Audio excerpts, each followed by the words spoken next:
Hi everyone, this is Erfan, the founder of Beat the GMAT, and today we have a really great webinar. It's called Current MBA Students Who Got Admitted into Round 3.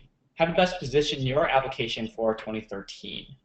This is a very hot topic within the Beat the GMAT community. There's a lot of mythology as well as fear, I think, about this round, but today we have a really great co-host, or set of co-hosts, to help us walk through this issue.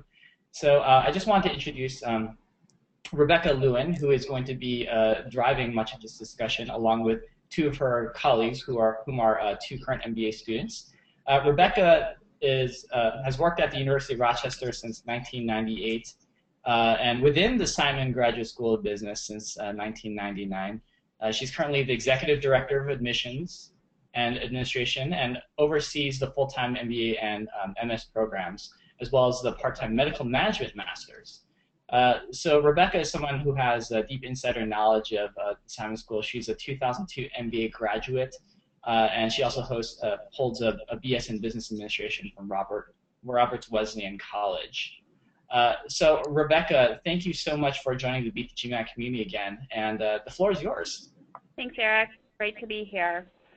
We're going to spend some time. I actually have 3 of my first-year MBA students, and although they're muted and a half away from finishing their quarter and working on final exams, I've asked them to harken back to a year ago when they were putting the final touches on their application to business school, and to give a little bit of a reflection in terms of what that experience was like, and hopefully provide some insight and advice that you can use as you move forward with your applications for 2013.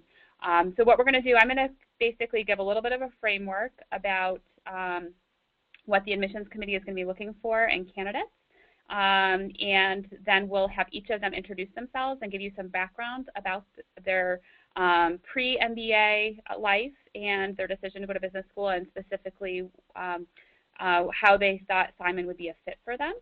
And we will take Q&A probably mostly at the end. If we can do a little bit in the middle, we will. So as you have questions for myself or any of our student panelists, you're welcome to type them into the message box. We'll certainly get to as many of them as we can today.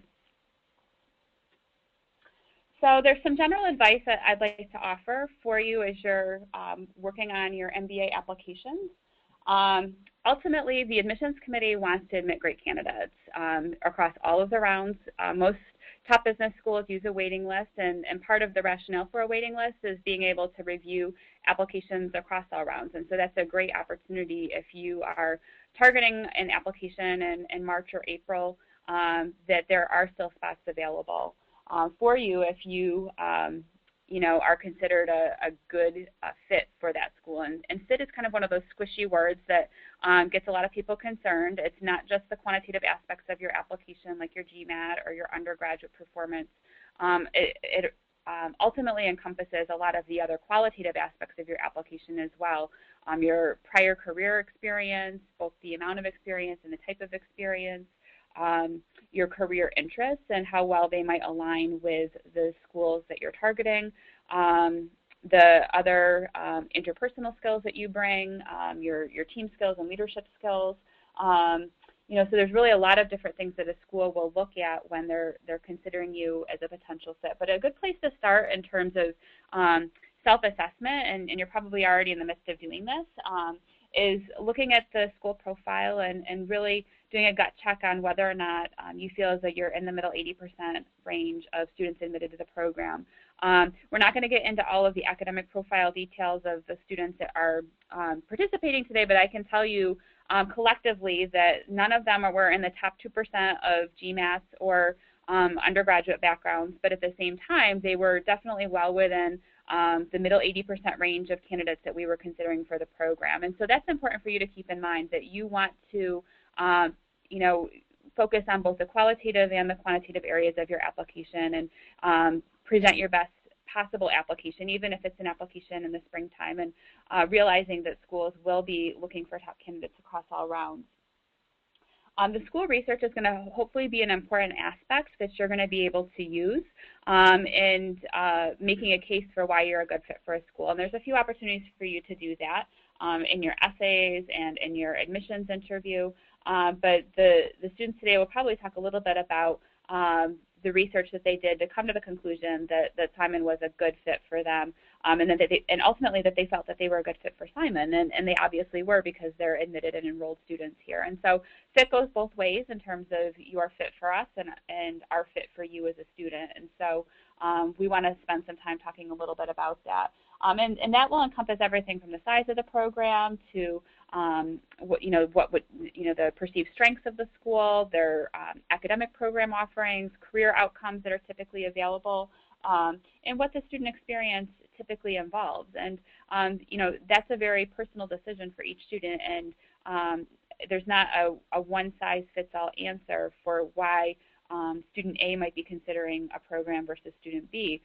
This school is ultimately looking for a diversity of different backgrounds of students to enroll in the program because that makes for a richer experience for each of our students.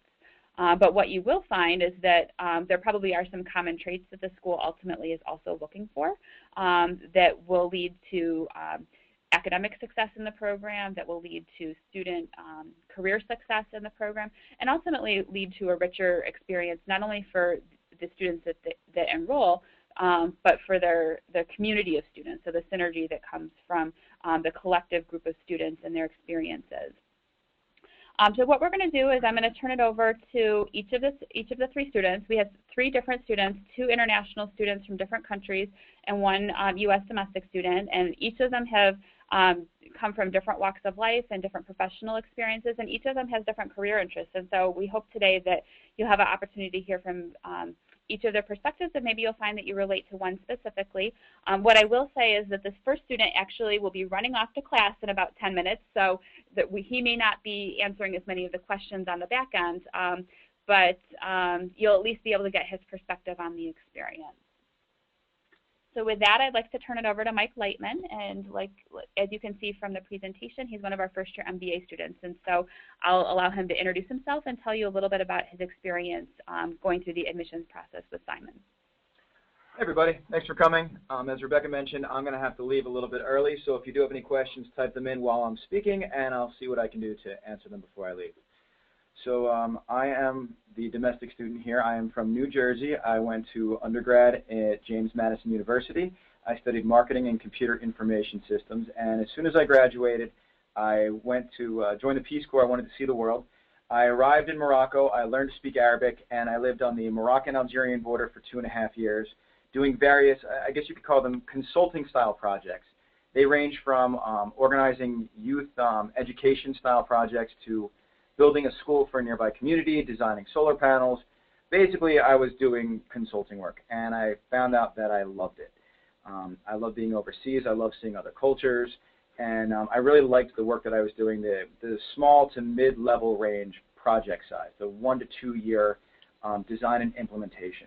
But one of the problems that I saw while I was out there, and this was pretty synonymous with multiple organizations, was that a lot of people have got absolutely incredible ideas, but they don't really see them through the entire way. They don't analyze the effectiveness of them or the feasibility of the projects.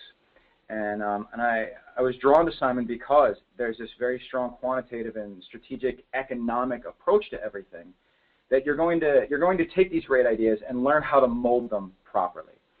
So after my 2.5 years in the Peace Corps, I came back. I got a job at Verizon Wireless selling telephones, saving money for school. I took my tests. I applied. And really, for me, the trick for the application, aside, there's the basic information that you have to fill out. But for me, it was telling the story as how does Simon fit into my story? What is it that I want to do, and how is Simon going to take me to the next level? What are a few of the skills that I believe I can get out of Simon, and how is that going to make me more advantageous and more competitive for the jobs that I want to get? So for any of you who don't have a similar background, that would be my best advice. And for those of you who do have a similar background, I guess it's the same advice. So upon graduation, I'm hoping to get a job with the U.S. government, working for the State Department, I'm looking at various startup companies, and I would say that the education is very comprehensive, and I'm learning everything about everything that has to do with business. So thank you. Okay. If there's questions for Mike, we'll try to incorporate them over the next few minutes. The questions I've seen so far aren't necessarily student-directed. So with that, I think we're going to move on to our next panelist.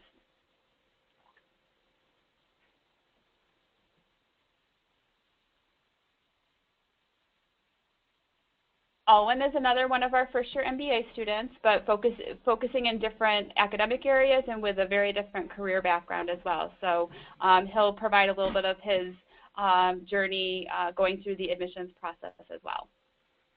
Thanks, Rebecca. My name is Owen van Heerden. I grew up in South Africa, and I studied industrial engineering in South Africa undergraduate. After completing my studies, I worked for a local industrial group in South Africa called Bala World as a supply chain consultant. And one of those years, one of the 4 years that I was at the firm was in Dubai in the UAE as well, which was a good experience. But while I was at the firm, I really sort of started to get more interested in finance and worked a lot with the commercial department. So in order for me to make that jump into the finance world, I enrolled for the CFA examinations and finished that in 07, 08, and 09. And in January 2009, I was fortunate to get an opportunity with Barclays Capital, and I joined them as a credit risk analyst on their graduate recruitment program. I stayed with them for 3.5 years, but while I was in the credit risk role, I worked closely with some of the bankers, and I really realized that I had a craving to move into a more front office and deal-making role. And that's really what drove me to come to Simon to do an MBA, is in order for me to bridge that gap between having a risk focus into being the leading deal maker. And why Simon appealed to me is specifically the school's really strong reputation for finance, with it being rated the third best finance MBA in the world by the Financial Times, and the really good network that the school has in New York City, and that aligned with my career goals in trying to get to Wall Street. And along with a good scholarship that I got from the school, it really helped me to realize my dream recently of getting an offer from Credit Suisse to join their leveraged finance team over the summer. And it really, for me, it feels like all the pieces of the puzzle are starting to fall into place. So in terms of the application process, I would say that some of my advice, echoing a lot what Mike said, would really be to have a focus and have your story really clear on why an MBA and why specifically Simon fits into your career path. And I think that'll really help to bolster your application, that, you know, covering the areas apart from the GMAT and your GPA figures, and saying, well, why does this full profile make sense for the school? And I can definitely tell you that that's probably the thing that worked for me the best in the application process, looking at investment banking opportunities the last 2 months or so, where I think I had a very convincing story, and therefore it opened up a lot of doors. And it was really helpful to use the network of Simon individuals in New York City, and looking at great firms like Credit Suisse, Merrill Lynch, Deutsche Bank, JP Morgan, etc. All of them I've managed to make connections, and which led to a job opportunity. Okay, great. It looks like we have one question for Mike, so I'm going to kind of jump in off cycle here and make sure we get that. The question comes from one of our attendees. Mike, what was it about the MBA that you think is going to make it more attractive for your future career plan? Okay. What is it about the MBA that will make me more attractive to companies? Mm-hmm. I think that there are two things that I'm getting out of this. Number one is going to be the actual education itself. And I view that for the next 5 years, whatever it is that I'm doing, I'm going to remember, and I'm going to be applying it directly. And that's going to be a mix of marketing, market research, economic approaches to problems, very logical, methodical process making. and process improvement style things. But the other thing which I think is more important is the actual approach, the change in how you view the world, the perspective change that you get here. And you're going to get that not just from your classes and the economic approach, but you're going to get it from the peers that you're in, from the activities that you're involved in, and kind of the ability to take everything back and view life from a different philosophical angle. So I would say both the hard skills that I'll use probably for the first 5 years or so. I'm sure I'll use them after, but that's when they're the most critical. But really the change in perspective that I'm getting out of it. And I think that that's unique to an MBA program. Wonderful. Thank you. We're going to move on to our third student.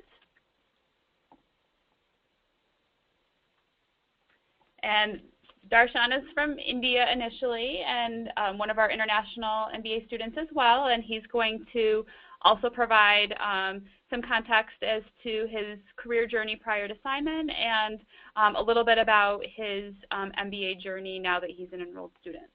Hello everybody, I'm Darshan. I'm from Bangalore, India. I have an undergraduate degree in telecommunication engineering, and I had about 6 years of work experience working for information technology giants like Wipro Technologies and EMC, doing both client services operations and also product development. I was mostly in the quality assurance area where I work closely with clients, providing them solutions to day-to-day technology problems and selling products to them from my firm. And at this point, I realized that there's a consultancy part of information technology that I'm really interested in, and that is where I wanted to do an MBA because I wanted the right skills, and also I wanted to build a network to get into technology consulting. So I chose Simon because Simon has such a quantitative aspect to it, which really went well with my engineering background, and also that Simon's been really high ranked in finance, but I think people tend to forget how good it's in marketing and also in technology consulting, with some of technology consulting firms being the biggest hirers in the previous years. So Simon was really attractive in that way. So I wanted to get a really good foundation in finance, marketing, and other aspects, although I wanted to go into consulting. I think one key aspect of admissions in the third round is that you really need to have a focus on your career because I think that is what is going to pull you through rather than your GMAT scores and just your basic aspects like your undergrad scores. One thing I would give as advice is to focus on your recommendations and not just get recommendations from 2 or 3 people that are very high ranked in your organization, but to get recommendations from your closest peers and your managers who really know you and who have seen the journey you've made through the firm as being from 2 years or 3 or as being in the firm for 2 to 3 years. So that really gives a perspective for admissions, and it would also help if your managers would give examples of what leadership aspects that you brought to the job and how you've improved overall at your stay there. I think that would be the biggest advice I would give. Okay. So just to kind of summarize the initial introductions from our students, as you probably are hearing, there's not some sort of magical, if you do X, then you're automatically admitted for round 3, but there really is kind of a straightforward approach to the process, very methodical in terms of the research that you're doing on a program and the self-assessment to determine that you're potentially a good fit. The career focus piece, I agree, Darshan, is a key area as well in terms of knowing what you want to do and also knowing why you would be a competitive future candidate for those sorts of opportunities. Most schools admit a combination of students that are shifting careers into different areas, as well as students that are accelerating their career within their current area. And regardless of what type of student you might be, they're looking to see that the combination of prior experiences, life experiences, and professional experiences that you would bring to the table are going to ultimately prepare you well for career success upon graduation from the program. And so it's very subjective in many ways, but it's also, that's a huge opportunity for you, that if you're sharing the right information and helping to put your best foot forward in your application, that that can lead to a favorable outcome and an admission offer for the school. So we have a number of questions that have come through, and some of them seem more admissions related, some of them are student related. So we're just going to kind of pass through some of them and see how many we can get to. So feel free to continue to type your questions in, and like I said, we'll get to as many of them as we can this afternoon. So the first question I see here that we're going to take, I'm a career switcher from law to business, and I only have 1 year of full-time work experience and 1 year of part-time work experience that relates to business and banking. So the part-time experience is more business and banking. So the question is, with the limited amount of experience in business as a career switcher, what's that going to look like in terms of the admissions? Are there ways that you can stand out?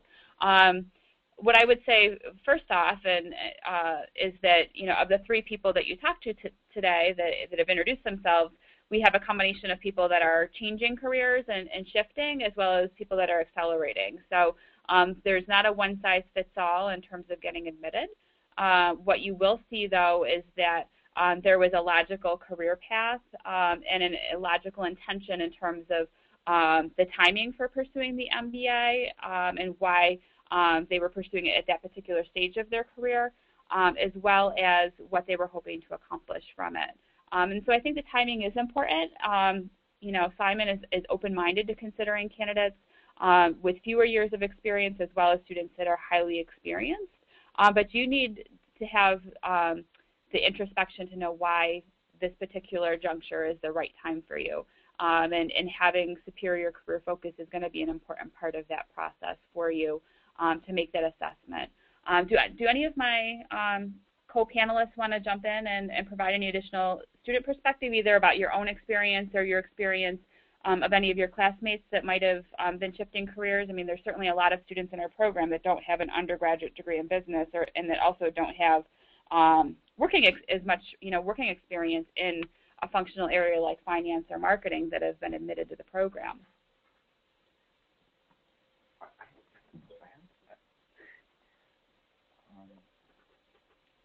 Well, if I can, it's Alwyn speaking. If I can add, in my view, it's not necessarily the fact that the quantity of work experience might be on the lower side that might necessarily have the big impact.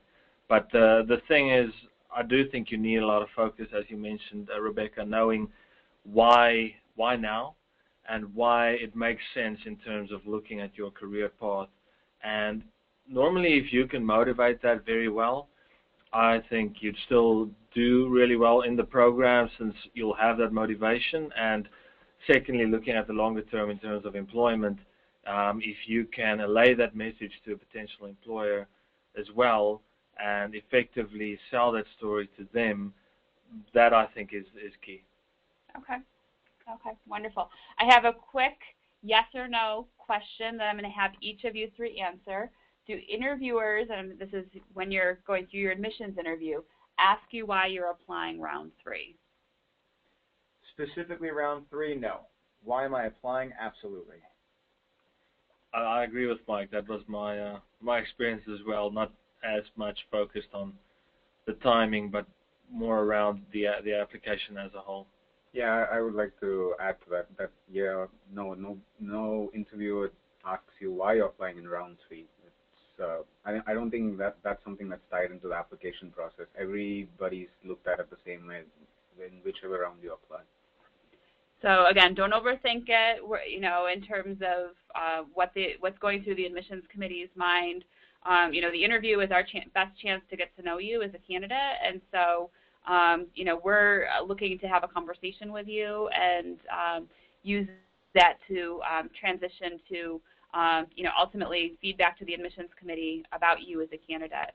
We are going to excuse Mike. He needs to go to class, so I don't want him to be late. So if there are any other questions that come up for him, then what we're going to do is you'll see my contact information when we get to the last slide, and you can certainly send me an email and I could forward information along. So thanks, Mike, for your time today. Thank you all for listening. I'm happy to answer any questions, so just send them over. And good luck with everything. Okay. So the next question, and I will try to interpret this a little bit because I'm not quite sure what we're getting at here. How are applications for round 3 different than applications in round 1 or 2? Fundamentally, what the admissions committee is looking for in all 3 rounds is the same thing.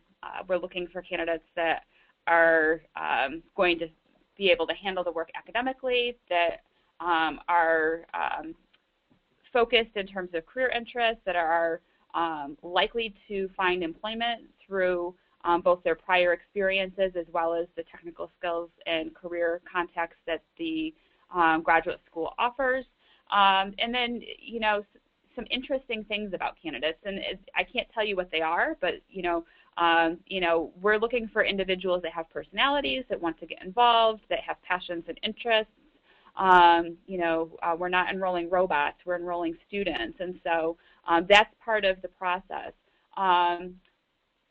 Fundamentally, though, as you move through the cycle, you have a better sense of what the entire application pool looks like, but schools are using a waiting list, like I said, to effectively enroll the best possible students across all application deadlines, and so there will be spots available for candidates across all of the different rounds, and but at the same time, depending on the size of the program or other aspects, the school might also find that their overall demography is such where there's a certain type of students that would be attractive to them.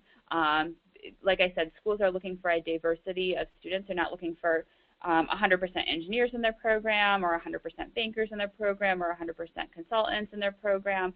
They're looking for that diverse mix of students in terms of backgrounds and interests. And so as the cycles move along, they're able to get a better sense of what the overall application pool looks like, and of students who have been admitted, whether students have committed to enrolling or not. So that, to me, is probably the only difference, is that students are the school, on the school side, students are starting to make decisions about the offers, and so schools have a little bit more information than they have in round 1 in terms of how their class is shaping. But in terms of how a student should approach the application process, I would consider it to be similar. I mean, ultimately, you have the benefit of, taking a little bit more time and attention, and ultimately, if spending the extra few weeks on your application is positioning you more competitively, then ultimately that's a good thing. A school would like to see you as a competitive candidate. So I'd much rather see a candidate who spends an extra month to retake their GMAT or really fine-tune their essays, and put the intention into the process that is needed than rushing to hit the early round and the application is sloppy or not their best effort. Okay, going to continue to read along here.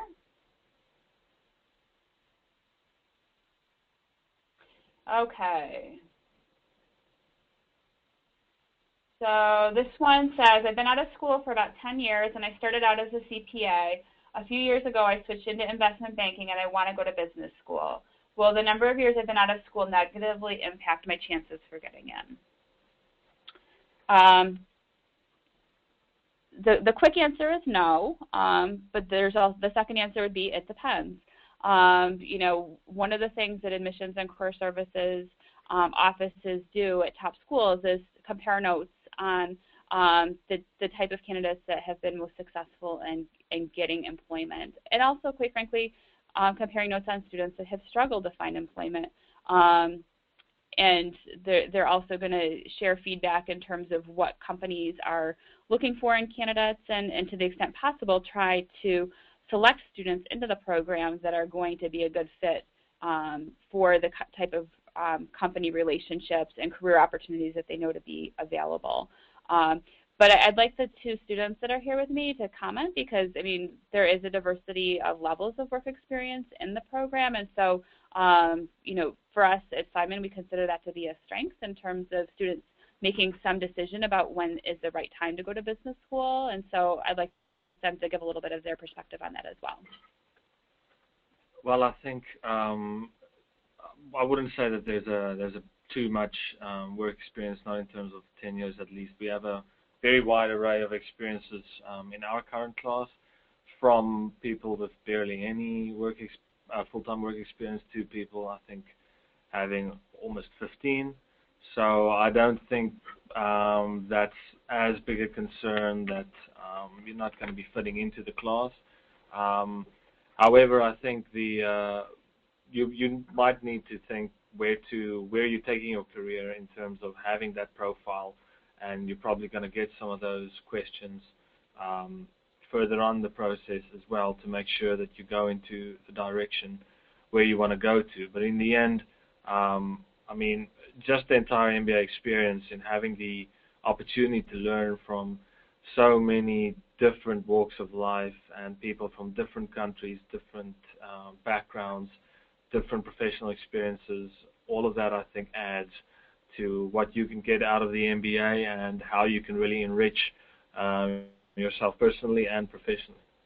Yeah, just to add to what Alvin said, the people in the class, we have a wide array of people with early leaders with little experience, and with people with 10 to 12 years experience, people with PhDs and with different backgrounds, undergraduate backgrounds. So it's just a very good mix of class, and the work experience really does not matter so much once we are in the class and we're all working together on a team. But it just adds to everybody's experience if you have a good work experience. Well, and ultimately, I think what the admissions committee is going to care about is the amount of thought you've put into your decision to pursue the MBA, and hopefully it's not something that's spontaneous, but it's well thought out. We're also looking at why now in your career you're looking to do this relative to continuing to work, or quite frankly, for some students, why you're looking to do a full-time MBA as opposed to, say, an executive MBA, where after a certain level of work experience, there may be diminishing marginal returns of quitting your job. So those are some things you might want to think about. You don't necessarily have to proactively address all of them, but those are things that an admissions committee may be thinking about when they're reviewing your application. But a lot of it is going to depend on the type of work you're doing. I mean, there's certain careers like consulting where having more experience is really a plus, because you have a greater perspective to add to the working environment from your years of experience. So it may depend to some extent on the type of role you're looking for. I mean, we as business schools want to manage expectations. We don't want to admit students who are going to be unhappy with the career opportunities that are available to them, or feel that they're enrolling and then ultimately taking a job that is less than what they were what they had before they started business school. And so, you know, you have to kind of turn it around to how we're looking at you and evaluating you, and there may be ways to address some of that, not in huge detail, but to make sure that the committee has an understanding of why you're doing an MBA. So another question, and again, we're going back to timing time and time again here with some of these questions, but I do want to make sure that we're helping to alleviate concerns. The question is, I get having a good story and linking why an MBA and how both sides, the school and the student, will benefit. However, what's the difference of what you think of an applicant should do specifically in the third round? For example, should you proactively address why round 3? So I'm going to start, but I'll also let the students chime in, because you know there may be things that they did in their approach that would be helpful. As we indicated, we don't typically ask this question during the interview process, even though we have a lot of different people interviewing. It's not a driving factor in our review. But we will probably ask, you know, how long have you been thinking about an MBA? You know, why are you pursuing the MBA now? You know, and so, you know, those are broad-based questions, and if it comes through that this seems very spontaneous and not well thought out, then that might be obviously a concern.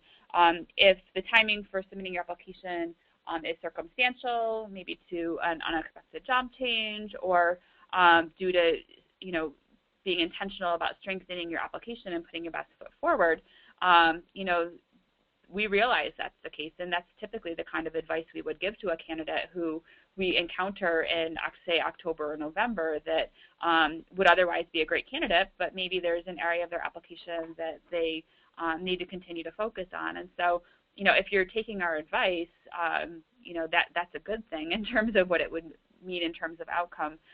There's certainly not an optional essay that you need to write about why you're applying round 3. I wouldn't get too concerned and overthink the timing, but Alwyn or Darshan, did you have anything specific that you felt that you either chose to address or that came up along the way in terms of timing? I think as part of timing, I think I would say that I had to do a little more research just to show how much interest you actually had in the school and how well you knew the school.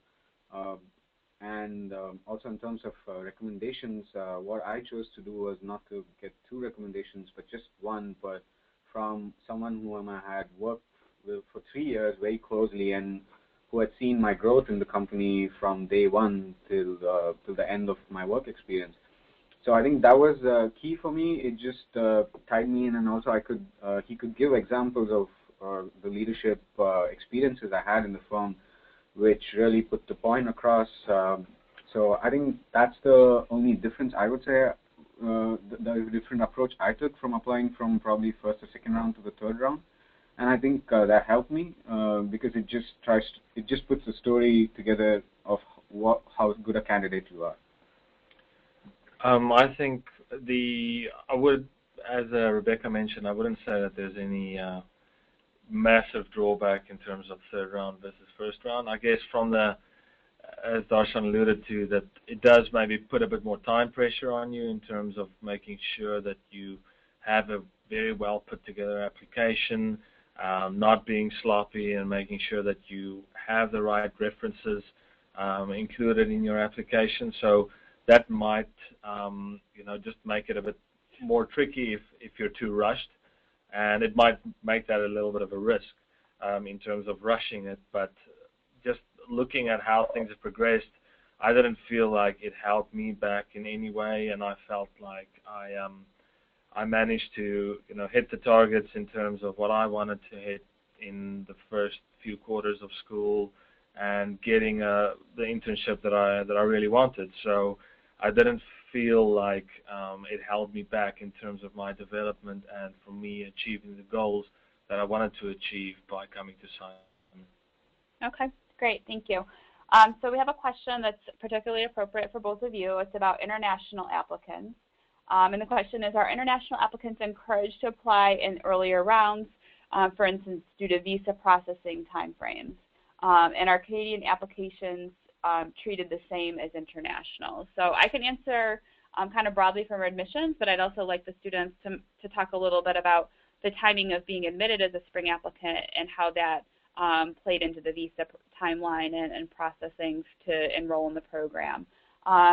So we have slightly different deadlines for international and domestic students. Our final international deadline is March 15th, and we do have one slightly later application deadline a little bit later in the spring that's just for domestic students. And the reason for that is the visa issues where there's additional paperwork required for our international candidates, and we don't want to cut it too close.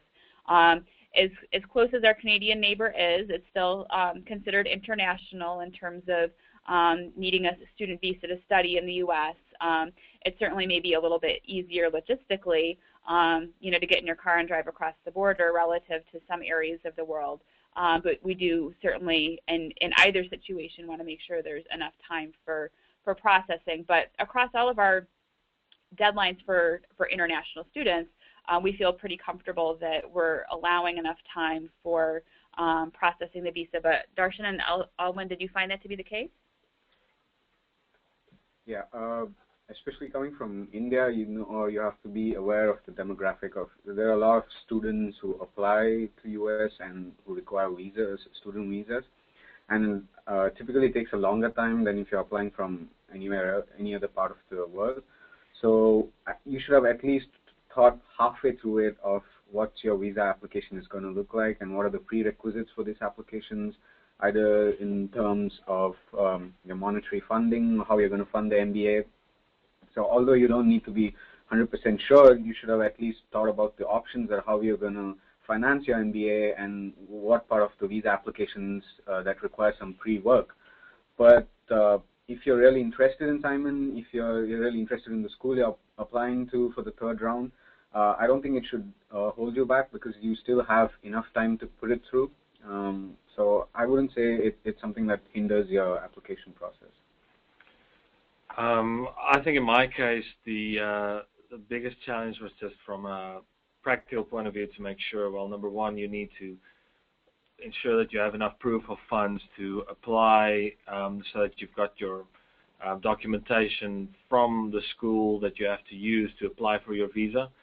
So at least I think the visa application process is probably a bit quicker in my country than India, but nevertheless, you know, you don't want to get in a situation where you really want to come, but you can't get all the funds together in time, etc. And then it starts getting messy and difficult. But at least the University of Rochester has an excellent international student office, and they're really well equipped to handle the applications. But obviously, there's things beyond their control in terms of you know, how long the particular application process for the visa takes in whatever country you're applying. So at least I had my documentation in place in time, and by applying, you know, not too far from the March 15 deadline. So at least from that point of view, I don't think there's any reason to be alarmed that there's not enough time. But yeah, as long as you've got everything in place that you need, the international student office at the university really they were great in terms of their help. One thing we haven't talked about yet, and it's not a specific question that I've seen yet, but I will mention it. One of the things that you need to be aware of as a candidate applying in round 3 is that you're probably not going to have, you know, 2 or 3 months to make a decision about whether or not you're enrolling after you get an offer. You know, if you're applying, you know, round 1, you may have a little bit more time to think about things. But typically by the time a school is getting your application in March, they may issue a decision and you have, you know, 3 weeks, a month, maybe a little bit more than that, depending on their typical cycle. But you're going to want to make sure that you're doing enough of the visa prep work and the funding and the school research comparisons, so that if an offer comes through, you're prepared to make a fairly quick decision on whether you're going to accept that offer. Keep the questions coming. There's a few more that are in the queue still that we're going to try to answer. And this one, I think, becomes even more important as you transition into an MBA program. A student saying, what sort of advice would you offer to try and descriptively summarize your work experience, goals and expectations, and still keep within the 1-page limit? So what you'll find with the MBA program is a lot of the written work that you do requires an executive summary or some sort of concise format where you're kind of forced to pick and choose. What I will say broadly is that this is an opportunity to exercise good judgment in terms of what you're highlighting, and will probably be similar to what your MBA level resume will look like, you know, if you enroll in a top business school. But Alwyn or Darshan, do you have any thoughts in terms of how you tried to make decisions about what to include or not include when you had a you know, 1 page to kind of put it all out there for the admissions office?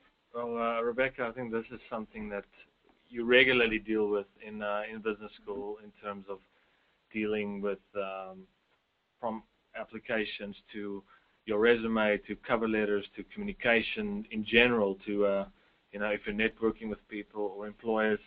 So the earlier you start, the better. I guess from my point of view, it's something that I initially wrestled with as well, but I just try to think in terms of relevance. Think what is relevant and why, and really see, you know, literally if you have to break it down to, like, let's say 3 key points, which would be the 3 most relevant, and maybe try to put it, think of it from that point of view, saying, try to break it down and think about relevance, and then almost whoever you're dealing with, you can expand if you keep dealing with them. For example, you might have the opportunity in the interview, should you get there, that in the interview you can really branch on those topics to really tell your story in a bit more depth. But yeah, I think the relevance and why you are important to the school. Those are kind of the way of thinking that I would employ in terms of writing that type of letter. Yeah, I think 3 questions are quite important to be answered in that one page. That's why you, why the school, and why now why not the MBA.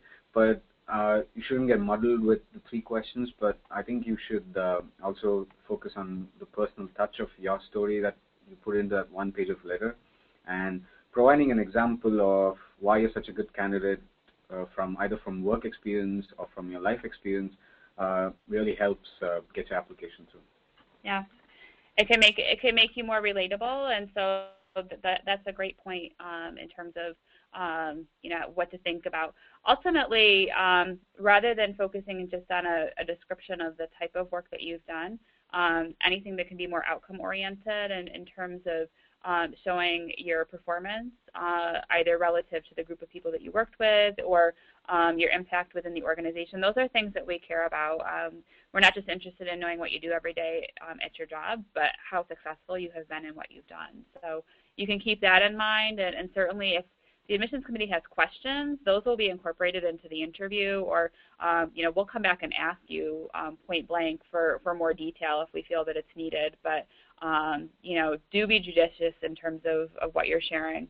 Another question, and this is probably less for the students, so I'll take this one, but I know that it's probably something that several folks would ask if they were brave enough. I have a student who said they've taken the GMAT several times, and their score is not as high as they would prefer. More specifically, what do you recommend to candidates who've tried it a few times? I think I have strong professional and leadership experiences and a strong undergraduate record, although that was not in a quantitative field. Does a lower GMAT score undermine my chances for admission? I think each school that you might be considering probably can point to examples of students that have had a below average GMAT who've been admitted. In those cases, that's probably been a student who has been strong on all of the other areas of their application. I mean, we ultimately want to admit students who will be academically successful in the program, and attending a top program is going to be a rigorous academic experience. First of all, it's graduate school.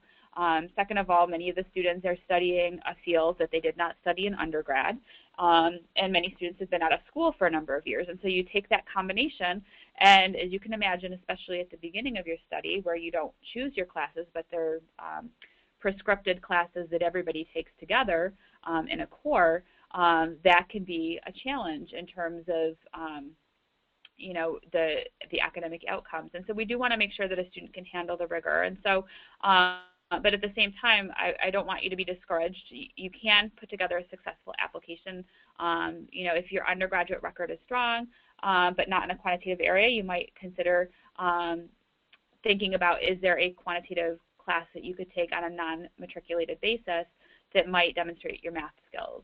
And making sure that you're putting the attention and time into every other aspect of your application to put your best foot forward. The GMAT is ultimately something that a student can impact, usually with a lot of effort and hard work.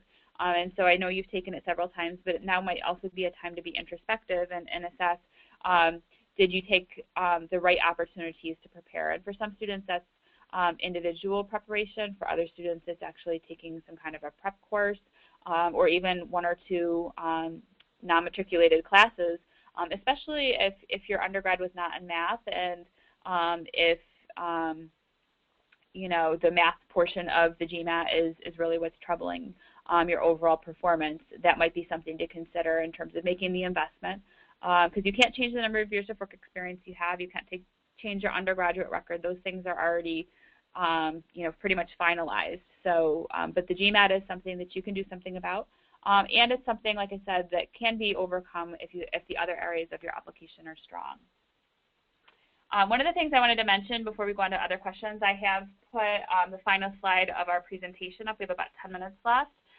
Feel free to jot down my email address if there are questions I can't answer today and that our students can't answer today. You're welcome to email me directly. This is my personal email address for work, and I would be happy to respond to your questions. or if it's a question for one of our students, let us know which student, and we'll try to direct that accordingly as well. We have listed some of our deadlines and some other key websites that you might want to jot down as well in your preparation and planning. But let's see as we move on to the next question.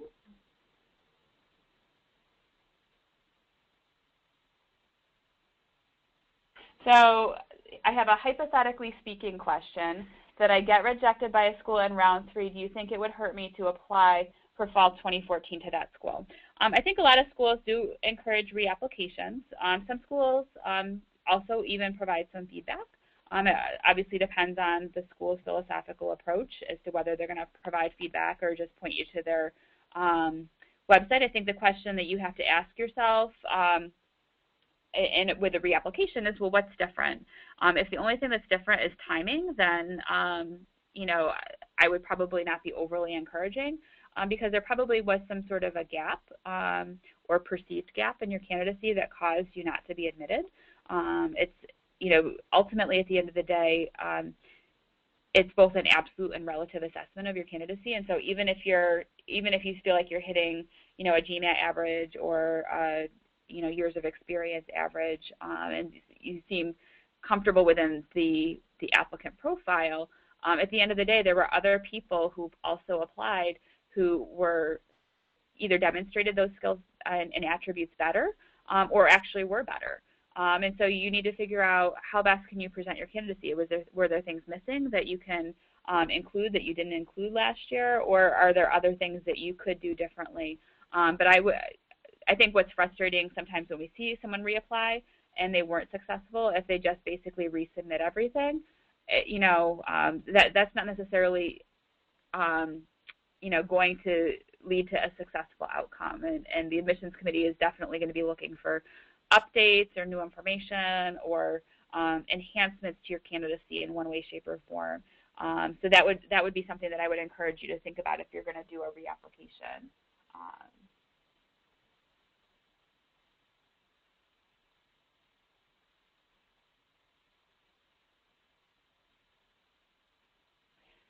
So here's another question. If by the 3rd round there's a strong candidate, however the candidate represents either an overrepresented or an adequately represented demographic of the student body, will the school make room for the candidate, or are they out of luck given the timing? And here again, it depends. It depends on how schools operate with their waiting list. It depends on, you know, the timing for, you know, whether or not there's excess capacity in classrooms. At some point, you can't admit a student if you have no place to put the student in terms of a seat in a classroom. And so, you know, admissions officers usually are operating within a narrow window of the size class that they're looking for and the demography of that class. There's always wiggle room. You'll see if you were to compare a class profile from year to year, there might be a slight difference in terms of the percentage of international students or the percentage of students that have engineering backgrounds or the percentage of women or the percentage of students that pursue a particular career path. You know, it's as much an art as it is looking at, you know, the hard facts of a student profile. You know, so, you know, can we do that for every single well-qualified candidate? No, we would obviously be over-enrolled and you know, not in a place of servicing students properly in terms of the faculty-class ratio and other factors that are obviously important for the quality of the student experience. But on occasion, if there, you know, you know, there will be internal dialogue, but probably between admissions and other areas of the school in terms of this is what we're seeing in terms of the strength of the applicant pool. Do we want to enroll? And it probably isn't just one more student, but it might be 5 more students or 10 more students. But you know, again, it's going to look. They're going to look at the trade-offs in terms of the overall size and demography of the class, and how well we can service those students if we admit them. Because managing expectations and creating a positive student experience is going to be an important part of the process. So it's not just the demographics. I mean, that plays into it, but it's going to be a lot more than that. That ultimately is going to be reviewed in the decision making. We will probably take maybe 1 or 2 more questions. So again, please write my email down if we don't get to your question today. It's just we only have an hour. And some of these questions are very specific to student profiles and, you know, your percentile on this, that, or the other, and it's just not something that we're going to be able to get to this afternoon. So I have a question that's related to the caliber of the university you attended, but also kind of in tandem with grading scale. And this happens both in some international universities as well as some U.S. universities, where there's a very strict grading curve within the school, where only a certain number of students, you know, achieve a certain grade. And so the question is, you know, if I've attended a top school, but my grade point average is maybe a little bit weaker, what does that mean in terms of my chances for admission? You know, ultimately, what I can say on the academic side is we're going to look at 3 or 4 different factors. It's not just your actual GPA and your GMAT scores. I mean, we certainly look at those, but we're going to look at the caliber of school you attended. We're going to look at your undergraduate major. We're going to look at the classes you took. We're going to look at your trend through the 4 years of school. All of those factors are going to be factors that will be helpful for us in assessing your academic potential, but also your potential relative to other candidates. And I think that's sometimes hard for students, is remembering that you're also being evaluated against other candidates who could, you know, so ultimately at the end of the day, you know, many students could be qualified and make it through the program successfully. And we're in a position of trying to subjectively assess the level of potential success for students and the probability of success for students, which is not always easy. But if you've gone to a top university, even if your grades aren't as strong, there is hope. You know, you will see students who have been admitted who have a GPA that is lower. And in those cases, that student probably brings many other factors to the table in terms of their the rest of their academic profile, and like I said, the rigor of school they attended, their work experience, leadership potential, career employability. Those are all factors that will be very, very important as well. So what I can say kind of in conclusion is one lower aspect, whether it's a GMAT or your grades, is not going to qualify you or disqualify you. There's people with high GMATs or high GPAs who are not admitted. So, you know, it's more than just looking at, you know, 2 or 3 inputs and determining an output. It's going to be a lot of the qualitative aspects that could help to redeem your candidacy, and it's your opportunity to put your best foot forward. So I'm looking at the clock here, and 2 o'clock is staring me in the face, Eastern time at least. So I'd like to turn it back over to my colleagues so that we can wrap things up. And just before I do, though, to both thank my co-panelists as well as each of you for your time and attention today, and wish you the best as you go through the application process.